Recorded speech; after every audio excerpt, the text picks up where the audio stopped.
دیکھیے انسانی زندگی میں دکھ اور سکھ ان کا چولی دامن کا ساتھ ہے، دکھ بھی ہے سکھ بھی ہے، سردی کے ساتھ گرمی بھی ہے، نرمی کے ساتھ سختی بھی ہے۔ ان مع العسر یسرا ان مع العسر یسرا، یسر کے ساتھ عسر ہے، عسر کے ساتھ یسر ہے۔ لیکن انسان نفسیاتی طور پر متاثر جو ہوتا ہے زیادہ، وہ تکلیف سے ہوتا ہے، دکھ سے ہوتا ہے۔ خوشی آتی ہے تو وہ ایسے گزر جاتی ہے، اس کا وقت کا بھی پتہ نہیں چلتا، گزرتے ہوئے بڑی تیزی کے ساتھ وقت گزر جاتا ہے۔ لیکن غم کا معاملہ ہو جائے تو ایک ایک لہجہ جو ہے وہ بڑا کٹھن ہو جاتا ہے، بڑی مشکل سے گزرتا ہے۔ تو انسان کے احساسات پر زیادہ جو اثر آتا ہے وہ دکھ کا آتا ہے۔ بعض فلسفے دنیا میں ایسے ہیں کہ جنہوں نے اس دکھ، خاص طور پر جو حساس انسان اس کو محسوس کرتا ہے، اس کے اعتبار سے یہ کہا ہے کہ دنیاوی زندگی نرا دکھ ہی دکھ ہے۔ آپ کو معلوم ہے کہ تعداد انسانوں کی بہت بڑی تعداد ہے جو بدھ مت کی پیروکار ہے، اور بدھ مت کا کلمہ طیبہ یہ ہے، یعنی یہ ان کا اصل الاصول ہے، جیسے ہمارے دین کا اصل الاصول ہے لا الہ الا اللہ محمد رسول اللہ، کلمہ طیبہ۔ ان کا جو کلمہ طیبہ ہے وہ یہ سروم دکھم، سب دکھ ہی دکھ ہے، سب مصیبت ہی مصیبت ہے۔ انسانی زندگی جو ہے وہ تو صرف دکھوں سے اور تکلیفوں سے عبارت ہے۔ اسی کو غالب نے بھی کہا ہے، آپ نے یہ شعر بھی غالب کا میں نے بہت سے دروس میں سنا ہوگا کہ قید حیات و بند غم اصل میں دونوں ایک ہیں۔ یہ قید حیات ہے، ابھی آپ حدیث سن رہے تھے دنیا سجن المومن، مومن کے لیے یہ دنیا کی زندگی جو ہے جیل خانہ ہے، یہ قید ہے، قید حیات۔ جیسے جیل میں آدمی اپنی مرضی سے نہیں جاتا، بھیجا جاتا ہے، اپنی مرضی سے نہیں نکلتا بلکہ نکالا جاتا ہے۔ اسی طرح لائی حیات آئے قضا لے چلی چلے، اپنی خوشی سے آئے نہ اپنی خوشی چلے۔ تو دنیا کی زندگی جو ہے وہ واقعتاً ایک اعتبار سے قید خانہ ہے۔ قید حیات و بند غم اصل میں دونوں ایک ہیں۔ جب تک یہ زندگی رہے گی غم بھی لگا رہے گا، تکلیفیں لگی رہیں گی، مصائب آتے رہیں گے، انسان کو دکھوں کا سامنا رہے گا، واسطہ رہے گا۔ موت سے پہلے آدمی غم سے نجات پائے کیوں؟ ظاہر بات ہے جب تک زندگی ہے تو غم ہے، تو موت سے پہلے نجات نہیں مل سکتی۔ اگرچہ اس کے بعد کا اگلا مرحلہ جو ہے، جو حقیقت کو جاننے والے ہیں وہ تو جانتے ہیں کہ اس کے بعد تو غم کا اور بڑا کڑا مرحلہ آنے والا ہے۔ اب تو گھبرا کے یہ کہتے ہیں کہ مر جائیں گے، مر کے بھی چین نہ پایا تو کدھر جائیں گے؟ اگر اللہ ہمیں معاف فرمائے، اپنی رحمت اور مغفرت سے ہمیں ڈھانپ لے، جیسے کہ حضور نے فرمایا الا یتغمدنی ربی برحمتہ، حضور نے فرمایا کہ کوئی انسان بھی محض اپنے اعمال کی بنیاد پر جنت میں نہیں داخل ہو سکے گا جب تک کہ رحمت خداوندی دستگیری نہ کرے۔ کسی صحابی نے بڑی ہمت کی، بڑے جرت کا معاملہ کیا، پوچھ لیا کیا حضور آپ بھی؟ ظاہر بات ہے آپ بھی انسان ہیں، آپ بھی بشر ہیں، قرآن مجید میں کہلوایا گیا ہے اور انما انا بشر مثلکم۔ تو اگر آپ کہتے ہیں کوئی انسان جنت میں داخل نہیں ہو سکے گا محض اپنے اعمال کی بنیاد پر جب تک کہ رحمت خداوندی دستگیری نہ کرے، تو کیا آپ بھی اس قاعدہ کلیہ میں شامل ہیں؟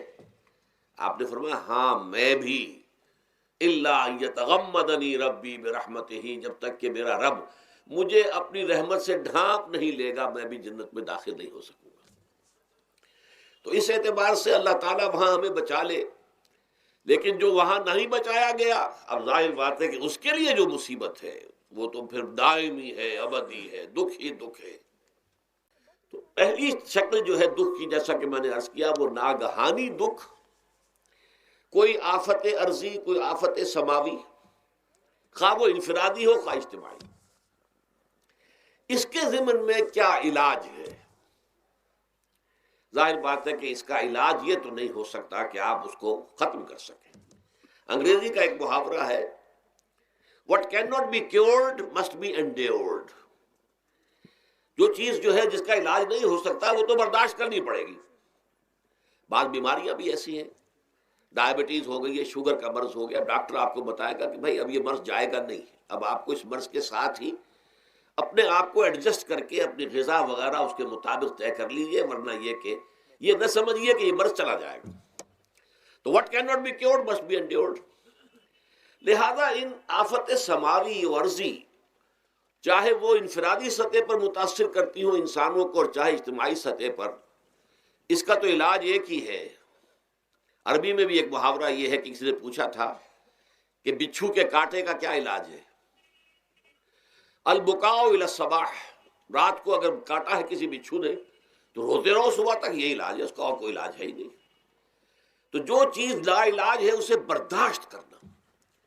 گویا کہ یہاں جو اصل شے ہوگی کہ دنیاوی آفات، عرضی و سماوی آفات، ناگہانی آفات، ناگہانی مصیبتیں، ان کے ضمن میں ہمیں ایسی شے کی ضرورت ہے جو ہمارے اندر برداشت پیدا کر دے، اس کو جھیلنا آسان بنا دے، ہم اس کی وجہ سے بجھ کر نہ رہ جائیں، ہماری ہمتیں جواب نہ دے جائیں، ہمارا ارادہ ختم نہ ہو جائے، ہمارا حوصلہ پست نہ ہو جائے، بلکہ برداشت ہو، جھیلنا ہو، تحمل ہو۔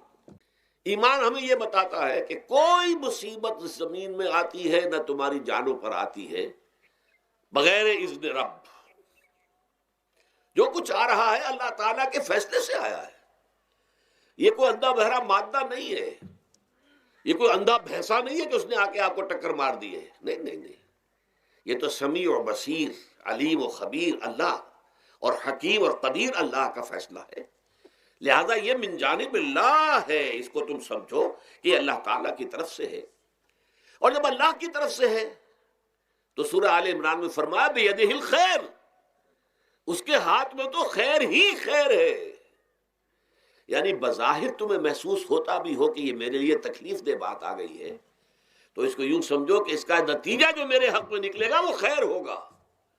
فوری طور پر تو تکلیف ہے، مجھے اچھی نہیں لگ رہی، ناگوار ہے، لیکن نتیجہ اس کا خیر نکلے گا۔